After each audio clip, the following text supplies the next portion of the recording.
ഇനി വരാൻ പോകുന്നത് ഒരു സാധാരണ കഥയല്ല, നിഗൂഢതയുടെ ഇരുണ്ട അധ്യായങ്ങൾ തുറക്കുന്ന ഒരു രഹസ്യം. ധ്യാൻ ശ്രീനിവാസൻ കേന്ദ്ര കഥാപാത്രമായി എത്തുന്ന സീക്രട്ട് ഓഫ് കലിംഗ എന്ന ചിത്രത്തിന്റെ ടീസർ റിലീസായി. ടീസർ കണ്ടവർക്കൊക്കെ ഇപ്പോൾ ഒരേ ഒരു ചോദ്യം: ഇത് മലയാള സിനിമയുടെ നെക്സ്റ്റ് ലെവൽ വിഷ്വൽ എക്സ്പീരിയൻസ് ആയിരിക്കുമോ? ആദ്യ സീനിൽ ചുറ്റും നിശബ്ദത, ഇതിന്റെ ഇടയിൽ മെല്ലെ ഉയരുന്ന ആ ബീജിയം. കാണുന്ന ഓരോ സീനിനും പിന്നിൽ ഒരു കഥ ഒളിച്ചിരിക്കുന്നത് പോലെ തോന്നും. പുരാതന കലിംഗ രാജ്യത്തിന്റെ അവശിഷ്ടങ്ങളുള്ള ഒരു കോളേജ് ക്യാമ്പസിനെയും അവിടുത്തെ കാട്ടിലുള്ള ഒരു പഴയ കിണറിനെയും ചുറ്റിപ്പറ്റിയാണ് ചിത്രത്തിന്റെ കഥ എന്നാണ് ടീസർ നൽകുന്ന സൂചന. മിസ്റ്ററി ഹൊറർ മൂഡിലെത്തുന്ന ചിത്രം നവാഗതനായ സനീഷ് ഉണ്ണികൃഷ്ണനാണ് സംവിധാനം ചെയ്യുന്നത്. ജിഷ്ണു എം ആര്യനും സനീഷ് ഉണ്ണികൃഷ്ണനും ചേർന്നാണ് തിരക്കഥ രചിച്ചിരിക്കുന്നത്.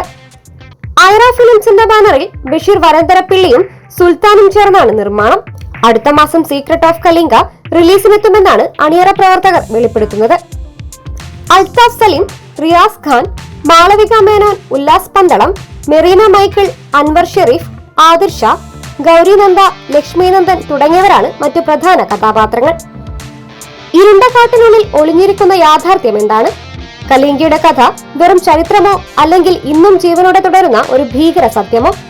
ടീസറിലൂടെ പ്രേക്ഷകരുടെ കൗതുകമുയർത്തിയ സീക്രട്ട് ഓഫ് കലിംഗ വെള്ളിത്തിരയിൽ പുതിയൊരനുഭവമായി എത്തുമെന്നാണ് പ്രതീക്ഷ.